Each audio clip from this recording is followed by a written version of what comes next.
Salut la compagnie, c'est Jules Melon, et aujourd'hui dans la prochaine critique, non, je ne fais pas cette vidéo sur ma Melon Bike, ben non, je n'en ai pas, de toute façon, oui, j'ai une Melon mobile, mais j'ai préféré rentrer chez moi pour parler de ce métrage que j'ai vu au cinéma de Bike Riders, le nouveau Jeff Nichols, donc sorti ce mercredi en salle, et j'ai énormément de choses en tête, là, ça va être difficile de faire quelque chose de à minima construit, je vais probablement oublier pas mal de petits trucs, mais c'est pas grave, hein, c'est le concept que vous connaissez sur ma chaîne depuis plus de 2200 vidéos maintenant. Au casting, nous retrouvons, alors déjà il y a Michael Shannon dans un rôle secondaire, certes, mais il est pratiquement dans tous les autres films de Jeff Nichols, mais dans les principaux, nous avons Austin Butler, qui quand même là a le vent en poupe hein, depuis Elvis, Tom Hardy, qui joue le chef des bikers, et Jodie Comer, parce que c'est vraiment ces trois acteurs-actrices qu'on voit le plus souvent. Et autour, donc, en plus de Michael Shannon, nous avons Norman Reedus, qui vient de Californie, hein, tout droit sorti de Walking Dead, Boyd Holbrook, le jeune Toby Wallace, qui joue l'enfant rebelle, enfin, le jeune Renegade, qui va intervenir et poser problème à un moment dans la deuxième partie du film, et je reviendrai sur ceci sûrement en spoiler.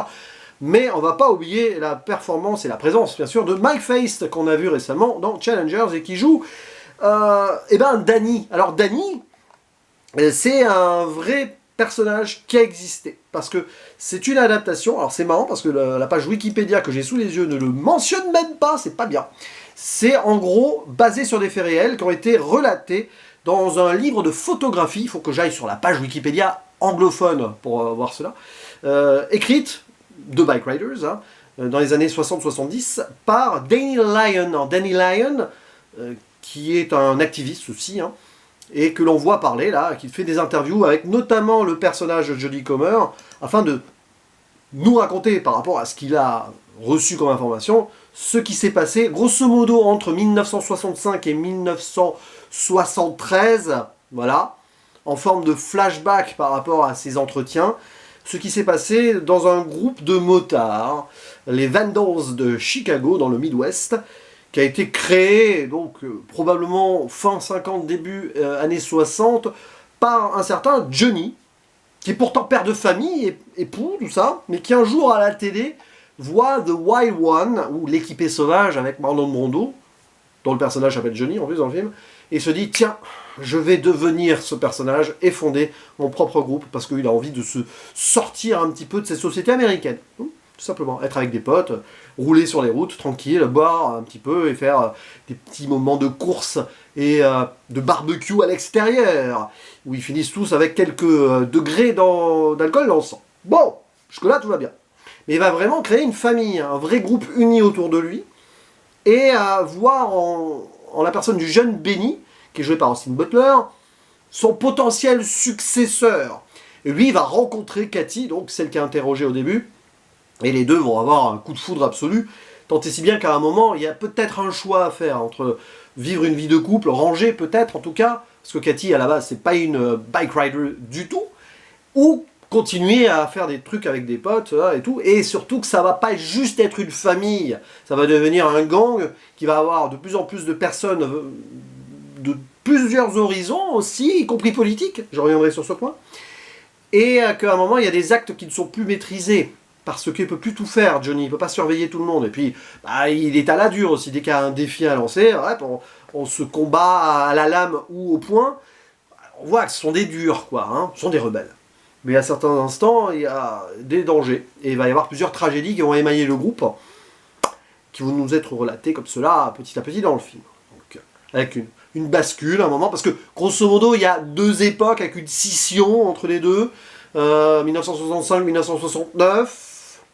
Et après, jusqu'au début des années 70, vers la fin, en 73 à peu près. Et c'est assez chargé comme métrage, parce qu'il y a beaucoup de choses à dire.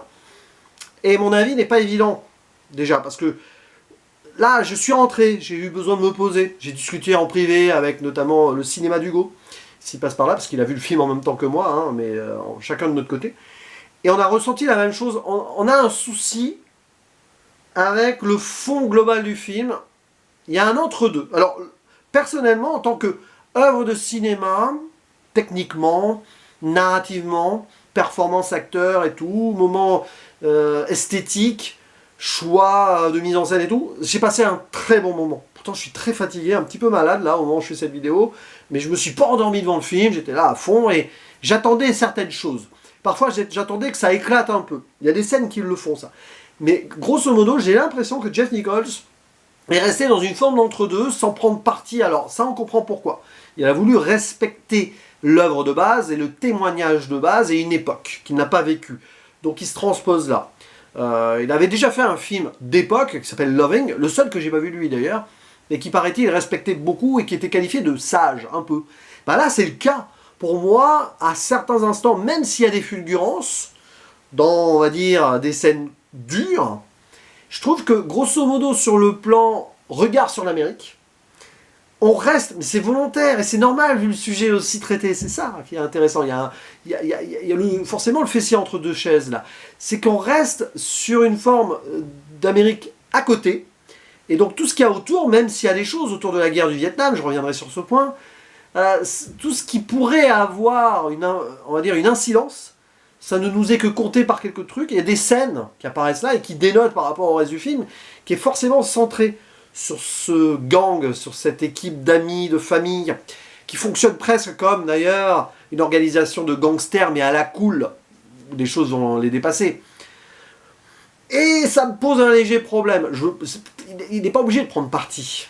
Il va pas prendre parti, de toute façon, c'est pas une époque qu'il a vécue, mais du coup, parfois, on a des doubles, voire triples interprétations qui font que le film, pour moi, est trop nébuleux et ne va pas assez franchement franc de collier sur le discours qui aurait pu être, on va dire, plus approfondi de cette Amérique, de l'époque guerre du Vietnam, qui a mené aussi, même avant, une jeunesse désabusée et tout, double jeunesse désabusée, parce qu'il y a finalement presque 2 générations à un moment, là, hein, avec la succession derrière, mais c'est du filigrane, et tu as l'impression, oui, on a des rebelles, des gens qui ne veulent pas vivre une vie normale, et pourtant, tout le paradoxe est là d'ailleurs, le personnage de Johnny, il a un boulot, il est routier, il a une femme, il a des enfants, mais il a aussi ce gang à côté. C'est-à-dire que lui, il vit dans un entre-deux qui est impossible, et le film essaye de vivre dans cet entre-deux qui est difficilement...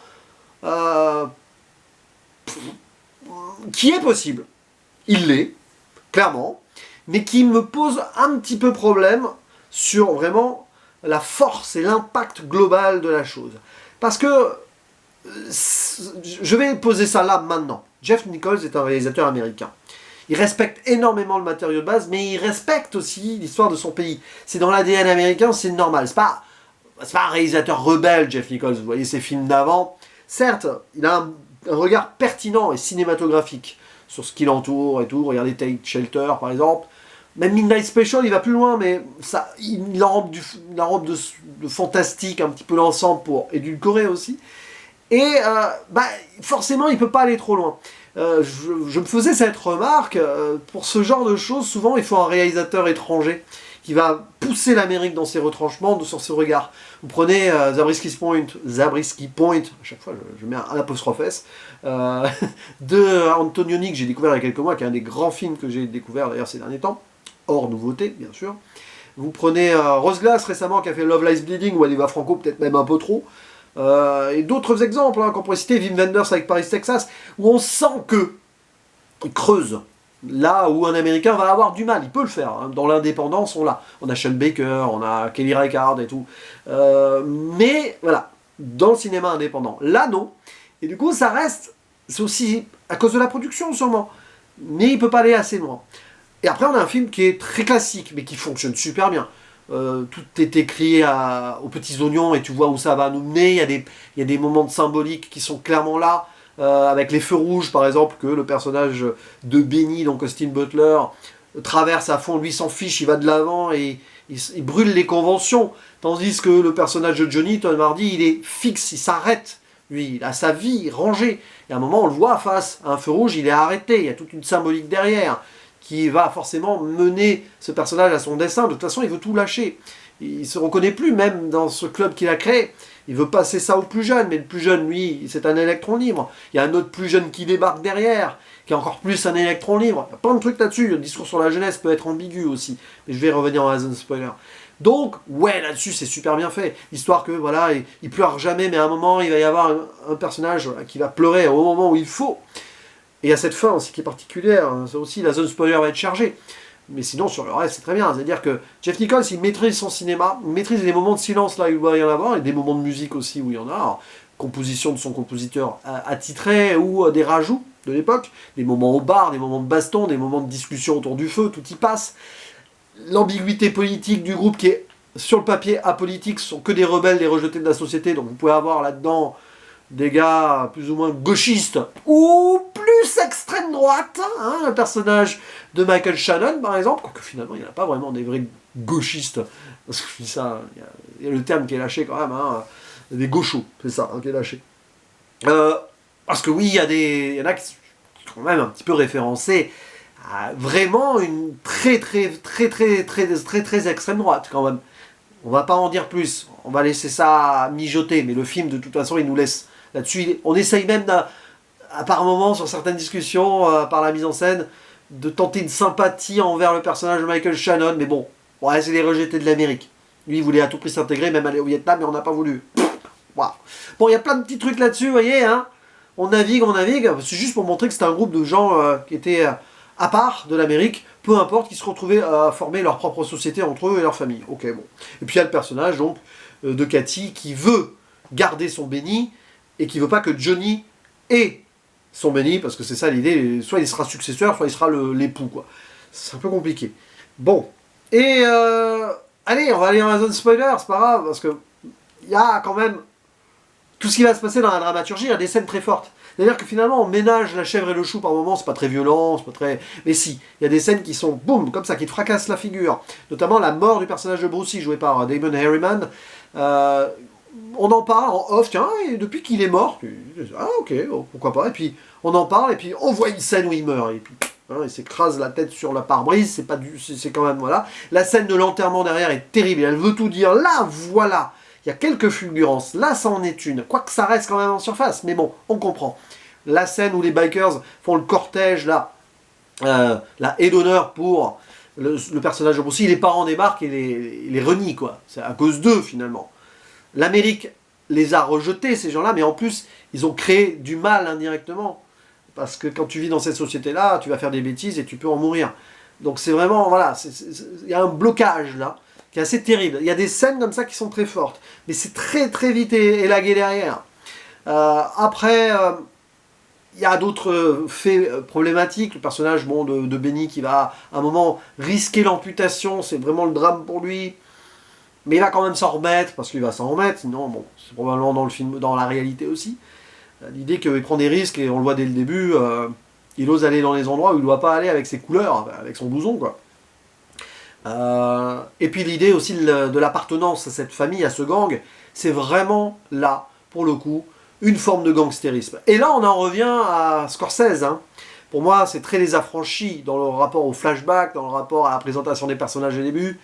Ça fonctionne bien d'ailleurs, hein, mais c'est du déjà vu, mais c'est très bien. Et puis dans ce côté gang là, qui finalement au début ne payait pas de mine, mais très vite, ça va dégénérer. Et ça va dégénérer tant et si bien que, oui, à force de créer une ambiance de gangstérisme, il va y avoir d'autres gens qui vont transformer, on va dire, le business.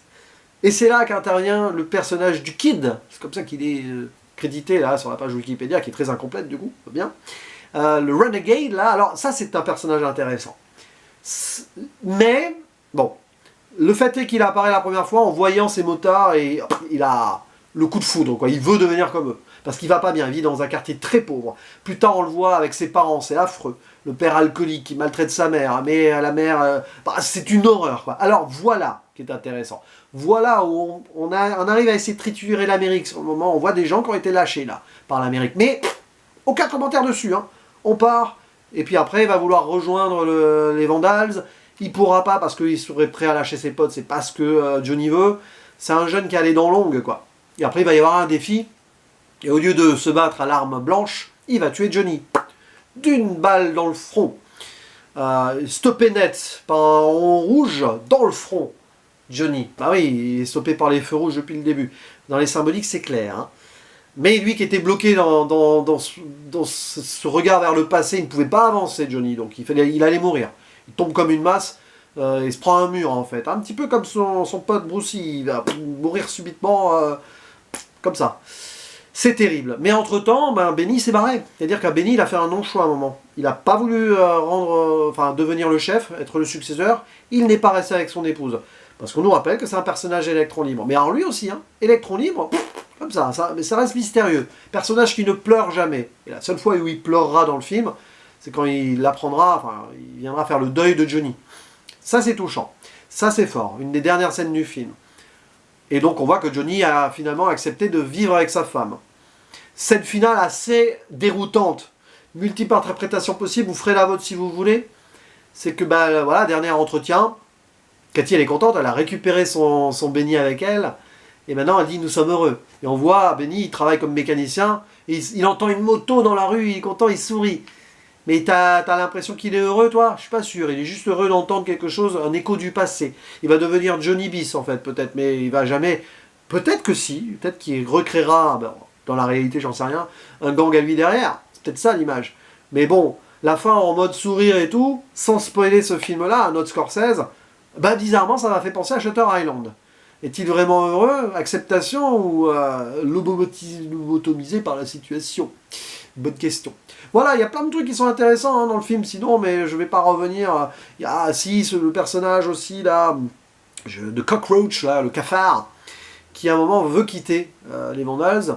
Parce que, oui, alors ça c'est intéressant et c'est important. Parce que ceux-ci sont, on va dire, de plus en plus envahis par des nouveaux jeunes qui reviennent du Vietnam. Et là, il y a un problème pour moi, c'est que du coup, on fait passer pour ces jeunes du Vietnam comme des gens qui veulent profiter du truc, prendre le dessus, violer même hein, le personnage de Cathy qui est habillé de rouge. Hein, le rouge est là, voilà, parce qu'elle a pris la robe d'une prostituée, elle ne savait pas, il y a eu un quiproquo, mais du coup voilà. Et les jeunes du Vietnam qui ne peuvent pas imaginer que quelqu'un pourrait quitter le groupe. Et ça fait passer donc des gens qui, oui, matrixés par la drogue, parce qu'eux ils fument, hein, ils se prennent de l'héroïne, ils boivent pas. Mais des gens qui ont été détruits par le système, qui veulent détruire le système peut-être rebelle de l'Amérique par continuité. L'Amérique qui a créé un mal, qui veut détruire le mal par le mal, indirectement. Ok, mais c'est très, très en surface. C'est des PNJ juste méchants, sans qu'on fasse de commentaires plus dessus. Donc le personnage de Cafard va être tabassé parce qu'il voulait quitter, parce qu'il ne pouvait pas supporter ces jeunes. Finalement, il va partir, mais il ne va pas être tué, il va être blessé, machin. Il deviendra flic. Il deviendra flic. Vous imaginez que ce personnage devienne flic, quoi. Et c'est montré de façon positive par le film. C'est là où il y a une ambiguïté, un entre-deux, qui pose un léger problème sur un regard qui aurait dû être plus incisif, selon moi, de la part de Jeff Nichols, qui n'a pas pris assez de risques. Voilà, je vais faire dans un spoiler, hein, voilà. Les derniers mots de celle-ci, finalement, me refont jaillir sur cette conclusion.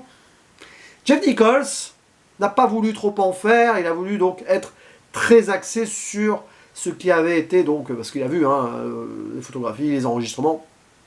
Et c'est dommage. C'est dommage. Il n'a pas transcendé cette réalité qui est là, montrée telle qu'elle, mais il n'a pas parlé de la réalité autour, des conséquences et des causes, de pourquoi tout cela. Alors c'est peut-être pas ce qui l'intéressait, donc là, dont acte, hein, c'est un choix de réalisateur aussi, c'est lui qui a écrit le scénario. Mais dans un contexte comme cela, ça manque un petit peu de sueur, et ça ne sent pas suffisamment l'essence, si vous voyez ce que je veux dire, pour un film sur les bikers. Sur pourquoi ils font peur, pourquoi ils sont là, pourquoi ils se sont retrouvés là, pourquoi ils ont formé une société en dehors de l'Amérique. Pourquoi certains ont quand même une vie de société dans l'Amérique, malgré tout, comme le personnage de Tom Hardy, et celui aussi de Bruce Lee, hein, joué par Damon Herriman, je crois. Pourquoi certains vont quand même aller au-delà et vivre une vie de société? C'est très intéressant, mais peut-être qu'il a fait exprès aussi, Jeff Nichols. Peut-être qu'il a laissé les spectateurs bavasser et bavarder dessus, comme je suis en train de le faire là. Peut-être. Mais pour moi, ça rate le coche. Mais c'est quand même un bon film. Vraiment à voir en salle. C'est du très bon cinéma. Mais, voilà. Mais peut-être que je le reverrai, ce film. Voilà. Je changerai peut-être d'avis. Peut-être même dans 2 jours. Ou dès que vous verrez cette vidéo, je penserai à autre chose. Mais en tout cas, on en discute en commentaire. Hein, on ouvre le débat et proposez vos interprétations à vous, bien sûr. Je vous dis à la prochaine. Ciao!